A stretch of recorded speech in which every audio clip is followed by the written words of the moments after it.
Hey guys, so for this session we're going to be doing a little bit of strength work to start in the form of some Bulgarian split squats and a little push-up work.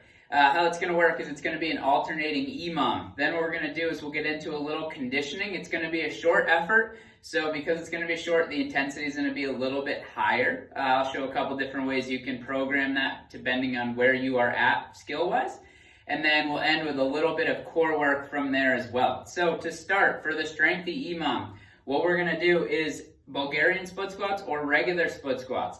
So regular split squats, what I'm gonna do is I'm gonna go one foot in front, the other's gonna be back. And then from there, what I'm gonna do is I'm gonna keep all the weight on the front leg.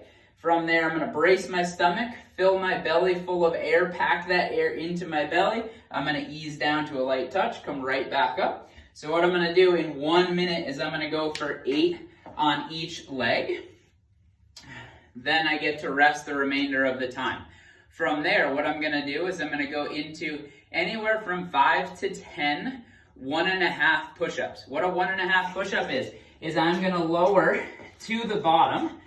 I'm going to come up partway, go to the bottom, come all the way up. That would be 1 rep. So from here, it's bottom, up a little bit, bottom, all the way up. That'd be my 2nd rep. Depending on where you are in strength, that could be on toes, that could be on knees, but ultimately I want you to choose a rep range where the first round is easy, okay? I want you to get through good quality reps. This is strength work. This is not conditioning, so make sure that you can do this very, very well. On the technique with the push-ups, I want to make sure that my pointer fingers are facing straight ahead and my fingers are splayed out. As I do that, I'm going to have my thumbs come down right by the sides of my nipples. That's going to be whether I'm on knees or on toes, and that should put my elbows in by my side. I really want to avoid being up here. That's unstable for your shoulders.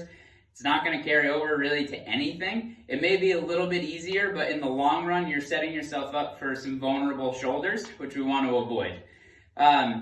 So 5 to 10 reps, choose a rep range that's appropriate for you.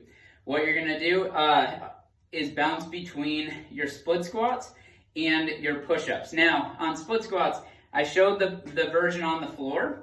If you want to add a little bit to this, what you can do is you can elevate the back foot up onto a bench, a couch, a chair, a partner, and then from there I'm going to ease down, again, all the weights on the front leg and come straight up from there. If I find this is easy, I can do some explosive work as well, where I can drive off that front leg into a jump, absorb my landing, going right back onto my heel at the bottom, and that can be the way in which I go at that, creating a little explosive power. So that's going to be the first part. You're going to go for 12 minutes. Now those 12 minutes, it's going to be 6 rounds of each movement back and forth. Now from there, what we're going to do is a little bit more of a conditioning effort. So you're going to set a 5-minute clock. You have 5 minutes to move through as much of this as you can. You're going to go into 10 air squats, sitting to the bottom, opening right up. If you would prefer to get heart rate a little higher, you can go into jump squats, opening all the way at the top, still absorbing your landing at the bottom. And then what you're going to do is come down and you're going to go into plank drags. So wide feet, I'm going to pull across 1, pull back 2, 3, up until 10. So I did 10 jump squats, 10 plank drags. Now I'm going to go 9, 9, 8, 8, working down.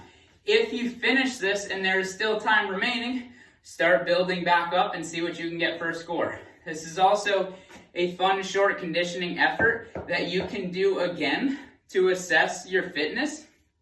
As you keep doing these workouts, you should get stronger, you should get faster, okay? Once you're done with that, take a little recovery time. What I'm going to have you do to finish is you're going to set a clock, and I'm going to have you do a side plank for 30 seconds, a forward plank for 30 seconds, and the other side for 30, rest for a minute, and do it one more time. So how this will work is I'm going to come down, I'm going to drop my elbow so it's under my shoulder. I'm going to either stack my feet or I can go 1 foot in front of the other. I'm going to keep up high. The other option is I can drop the inside knee down to take a little weight off. I'll hold 30 seconds there. 30 seconds in a regular plank here, 30 seconds on the other side, then I'll rest and recover for a minute and go through again. Right there, you have a good full body session. If you guys have any questions, we're here for you. We love to coach, so submit any questions you guys have, and we will gladly answer them for you. Thank you, guys.